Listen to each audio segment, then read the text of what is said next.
Service in Milwaukee Sullivan has issued a severe thunderstorm warning for northeastern Sheboygan County and east central Wisconsin until 4:45 p.m.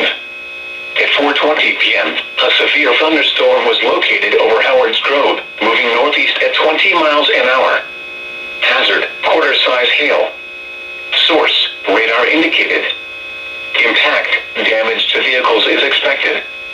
Locations impacted include Sheboygan, Sheboygan Falls, Howard's Grove, Kohler, Johnsonville and Haven. For your protection, move to an interior room on the lowest